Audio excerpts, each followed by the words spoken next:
با نام خداوند لوح و قلم، حقیقت نگار وجود عدم، و درود بر روان پاک حضرت محمد مصطفی صلی الله علیه و سلم. سلام و روزتون بخیر دوستای عزیز و گرامی. باز هم خوش آمدین به یکی از برنامه‌های آموزشی با کانال ما. درس امروز ما در رابطه با افعال داشتن یا هم to have verbs است. قسمی که در درس گذشته شما to be verbs یا افعال بودن را خوانده. امروز to have verbs یا افعال داشتن را میخوانیم دوستان. To have verbs یا افعال داشتن. خب دوستان، افعال داشتن، اگر یک تعریفی داشته باشیم از افعال داشتن، قسمی تعریف میکنیم که to have verbs are those which are used to show possession, ownership and relationship.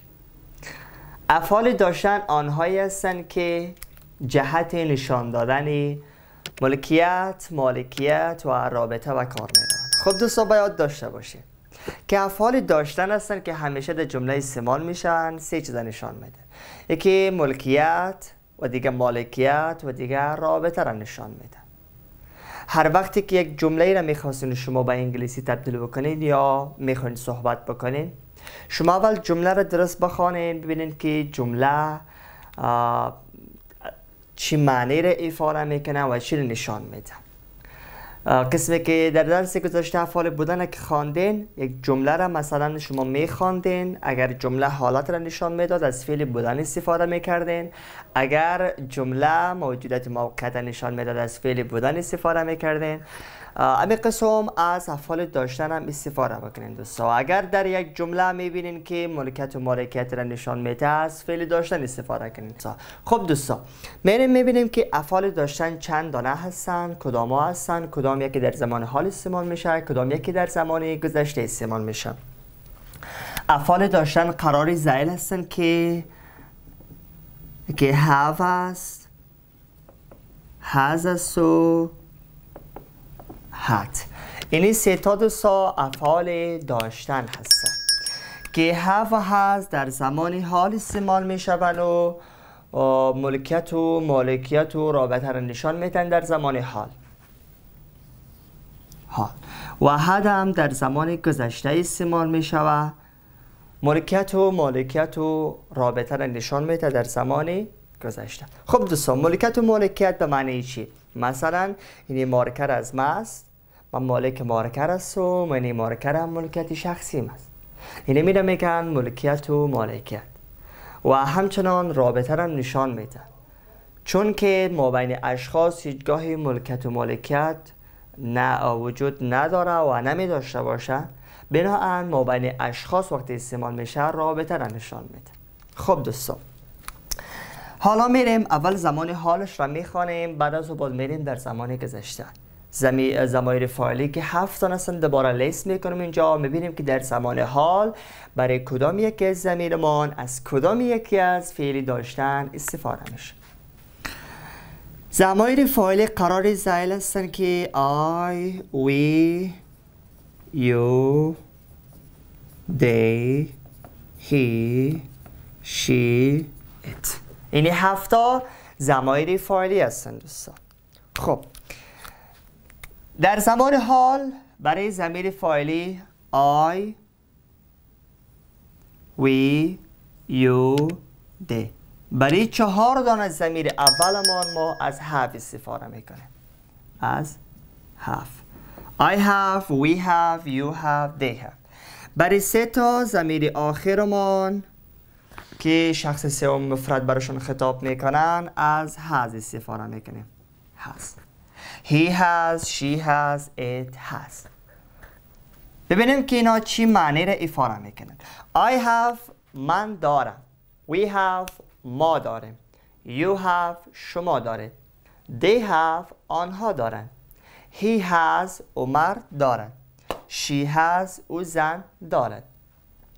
it has او حیوان یا او بیجان یا او مکان دارد. خب دوستان میریم جمله میسازیم، مثال میسازیم، ببینیم که چگونه در جمله استعمال میشون و ملکیت و مالکیت و رابطه را نشان میدن. به طور مثال I have a car. I have a car من یک موتر دارم. خب دوستا اینجا فعل داشتن در جمله استعمال شده، ملکیت و مالکیت من را نشان داره که من یک موتر دارم، پس من مالک موتر، موتر ملکیت من. این ملکیت و مالکیت افعال داشتن نشان میده. دیگه مثال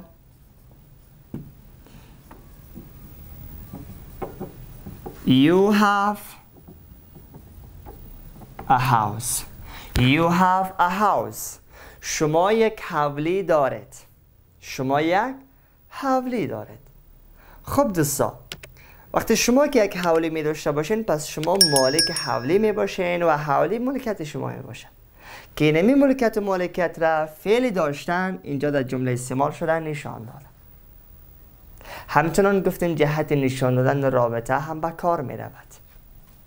به طور مثال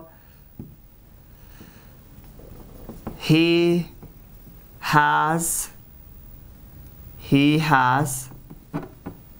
3 brothers. He has 3 brothers. او 3 برادر دارد. او 3 برادر دارد. اینجا فعلی داشتن در جمله استعمال شده اما ملکیت و مالکیت را نشان نداده، فقط رابطه ما بین برادران را نشان داده که او 3 برادر دارد. اینجا رابطه را نشان داده. یا هم گفتم میتونیم که She has a baby. She has a baby. او خانم یک طفل دارد. او خانم یک طفل دارد. خب باز هم اینجا فعل داشتن در جمله استعمال شده، فقط رابطه ما بین طفل و مادر نشان داره. ای با زمان حال افعال داشتن که در جمله استعمال می شدن دیگه ملکیت و مالکیت و دیگر رابطه را نشان می دادن دوستا. حالا میریم در زمان گذشته، میبینیم که در زمان گذشته چگونه استعمال می شوند و چگونه ملکیت و مالکیت و رابطه را نشان میدن. خب دوستا حالا آمدیم در زمان گذشته. در زمان گذشته خب ما از حد استفاده میکردیم و باید داشته باشین دوستا برای 7 تا ضمیر فاعلیمان در زمان گذشته فقط از had استعمال میشه. I had من داشتم، we had ما داشتیم، you had شما داشتید، they had آنها داشتن، he had او مرد داشت، she had او زن داشت، it had او حیوان یا او بیجان داشت. بازم ملکیت و مالکیت و رابطه را نشان میده اما در زمان گذشته. میریم مثال کار میکنیم ببینیم که چگونه است.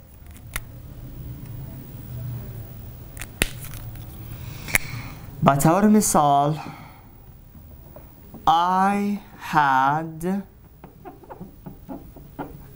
a phone. I had a phone. من یک تلفن داشتم. خب اینجا had در جمله استعمال شده، ملکیت و مالکیت مرا نشان داده، بله، اما در زمان گذشته، در زمان حال نه، در زمان گذشته که من در گذشته یک موبایل داشتم.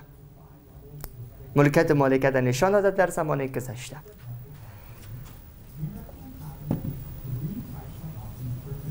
You had a computer. You had a computer. شما یک کامپیوتر داشتید. شما یک کامپیوتر داشتید. خب بازم اینجا فعل داشتن در جمله استعمال شده، ملکیت و مالکیت را نشان داده اما در زمانی گذشته نشان داده دوستا. دیگه مثال He had a friend. He had a friend. او یک دوست داشت. He had a friend. او یک دوست داشت. خب بازم اینجا فعل داشتن در جمله استعمال شده، رابطه ما بین دو شخص را نشان داده اما در زمانی گذشته. خب دوستا بازم خلاص یک بار براتون تکرار میکنم و توجه داشته باشین تا که خوبتر و بهتر بدانین. دوستا افعال داشتن همیشه در جمله استعمال میشن، ملکیت و مالکیت و رابطه را نشان میتن که افعال داشتن 3 دانه هستن: have، has، had که have و has در زمان حال استعمال میشه، had در زمان گذشته استعمال میشه. خب دوستا که در زمان حال از have و has استعمال میکردیم که در زمان حال استعمال میشدن، ملکیت و مالکیت و رابطه را نشان میدادن. همچنان had در زمان گذشته استعمال میشه که ملکیت و مالکیت و رابطه را نشان میده اما در زمان گذشته. باز هم دوستا یک جهان سپاس از شما عزیزانی که تا این تم ما را بیننده بودید. برنامه‌های بیشتری آموزشی کانال ما را دنبال کرده و ما را حمایت کنید. السلام علیکم و رحمت الله و برکاته.